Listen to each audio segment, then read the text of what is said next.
Hey team, it is day 83, 7 days ago. Keep pushing, wanting to get into the goals, but I also want to answer a question about, does our bodies have a set point? Now, what does that set point mean? Do we have a place where we like to go that is where our body kind of pulls us back to as it relates to weight management? And we'll cover that because obviously with that 215, I think day 54, 55, whatever it was. So it's been a whole month, just about, that I've been sitting plus or minus, down to 1 pound up to 3 pounds there. So it really is a good question, but let's cover this first.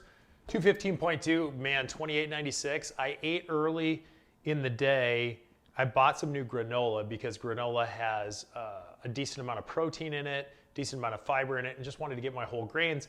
And then I have it with some unsweetened almond milk and just ate more than I should have as it related to my plan. Ate about twice as much as I should have. There's actually a lot of calories in the protein granola. And so it just made me go over. I should have been right around that 2,000 to 2,100, but it's one of those things. 146 ounces of water, so I drank that. So if you noticed, I was up almost a full pound. 60 minutes, 225. Oh, I forgot to write the grams there, but I think grams. Protein. So overall good, except for the overshoot on the granola. Live and learn continually. So I wanted to get into this though. Like, do we have a set point? I've obviously been at what you would call, might be a set point. Like, my body's not really letting me get by a certain place. But as I did research, a lot of things, and I've researched this before, that we have a homeostasis. And for most people, you maintain a pretty similar rate throughout your adult life until you get to the point of your doctor saying, listen, you have type 2 diabetes, or you got to do something, like some significant event will cause people to lose weight. But it seems that with how large the weight loss industry is, like we're talking tens of billions and billions of dollars, it just makes sense that we're always trying to lose weight. But if everybody was always trying to lose weight, wouldn't that mean that we have a set point and everybody's just trying to get out of their set point? Let's go over that. So does your body have a set point? And the research points to, we like to be comfortable. We like to, I guess our body likes to have a certain amount of food, right? It's just, we always seem to eat until we're happy. But the happiness is related more to the addiction of food and not to an actual set point. So when I took a look at it, there's not a ton of data that suggests we have a set point. So the thing is, no, there's no real data. There's no real there.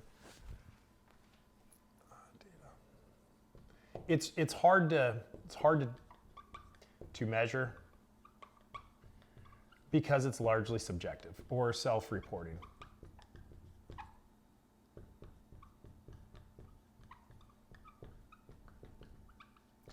But there was a number of things that would say you can lose weight and keep it off. You won't always go and gain the weight back. You can actually get to and use programs to get to a weight that you want to get to. So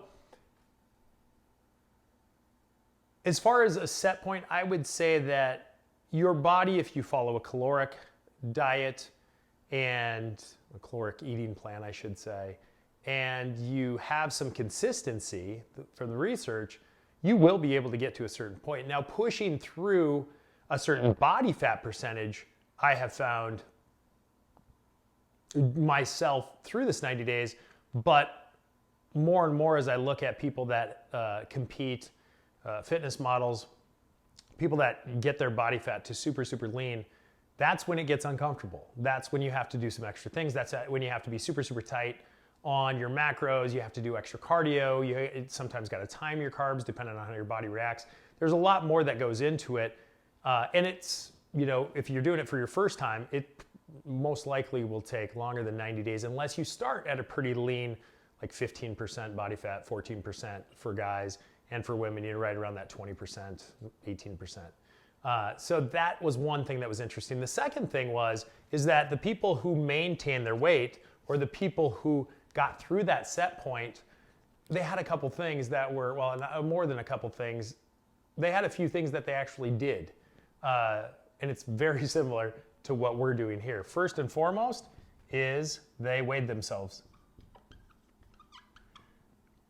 Weighed themselves often. And most of the time I found it was daily. Funny. And I promise I hadn't researched this, and this isn't just to pad my own plan that I've been going through here, but weighed ourselves daily. The second thing is when they noticed small weight gain,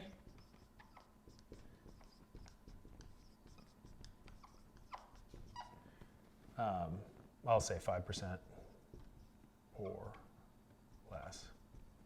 Actually, 5% is pretty decent, 10 pounds or less, but when they noticed a small weight gain, they addressed it immediately.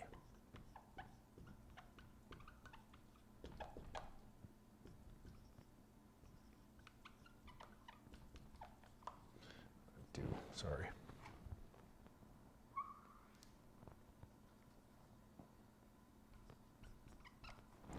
So they addressed it immediately. So they took care of it. They actually, rocked themselves back in. Another thing that was interesting, which I don't do a lot of, and I have a lot of friends and just people that my kids as well, they skip breakfast, but these people also ate breakfast. And the breakfast had a lot of whole grain and fruit. So it seemed like they tackled a lot of their carbohydrates in the morning. Fancy concept there. That's what I did yesterday. I tackled too many. And another thing they did, ran out of markers, so we'll roll the light blue again, is they focused on a lower calorie and a lower fat eating plan. Now they didn't really define what lower fat was, but 65 grams of fat is the recommended. And when you think about lower calorie, lower fat, we know fat has 9 calories per gram. So getting enough fruit, whole grains, things that don't have super high calories because they're packed with carbs and protein, which each only have 4 calories per gram. So that made sense to me. That made really sense to me. And the last thing that I think is one thing that gets me a little bit and has probably always got me is they had consistent eating patterns. Or times. So, let's say you normally eat 3 times a day. And you eat at similar times of the day and your meals are similar sizes. You were more likely to keep your weight and maintain a healthy weight following or these 5 similarities that they had. Now, the people that did report this, it was self-reporting, but they also did follow some of these folks. And this was the 5 consistencies that they saw. Now, a lot of times in the people that didn't maintain their weight, would point it out to a lack of willpower. And what they really found was it was a lack of these 5 things. It was a lack of consistency of eating, weighing yourself so you actually know what the scale looks like and if you're gaining. So this one kind of goes with this one. If you got a small weight gain, you wouldn't be able to tell unless you're weighing yourself daily. Ate breakfast, the whole grain and fruit. That's one that's super interesting. Now that I'm getting more, I know I'm retaining a little bit more water because of my carb intake that I drastically pushed up when I pretty much was skinny fat, tired, lethargic, had a sweatshirt on. I was just draining myself a little too fast. And the lower calorie, lower fat eating plan, I think that's okay. That totally makes sense based on bumping my carbs up, keeping fats at about 70. It does make sense. And then consistent eating patterns, that super makes sense. So your body, I'm a night eater normally, and it's been difficult for me to get and shift my calories more towards the day. Like when I told you I had stopped eating the complex carbs and simple carbs 2 hours before I go to bed, that has still been tough for me to shift. I still have nighttime proteins and things, and I've worked on shifting those into earlier in the day because a lot of studies don't support the fact that if you eat your calories, towards the night, that you actually lose weight with it. So for me, it was just trying to shift them down a little more. So by the time I get to the night, I'm not getting hungry, I'm not craving things, and in the end, also getting that 7 hours of sleep, ensuring that I'm getting to bed. So hopefully this helps. It was interesting to see that there's no true data to say that, hey, Richard, you're at a set point, but there is data that says if you're at a certain body fat percentage and you want to get leaner than that, you need to do a couple different things. One is, cardio, tighter eating, tighter macros, ensuring that you're not slipping, you're being super consistent eating patterns, and really getting uncomfortable to get through those set points. But that, just so you know, that's not the objective of the plan that I have.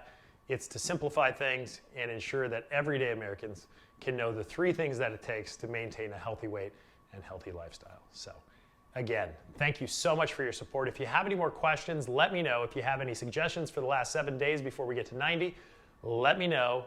And as always, I appreciate your support and look forward to talking to you tomorrow. Thanks again.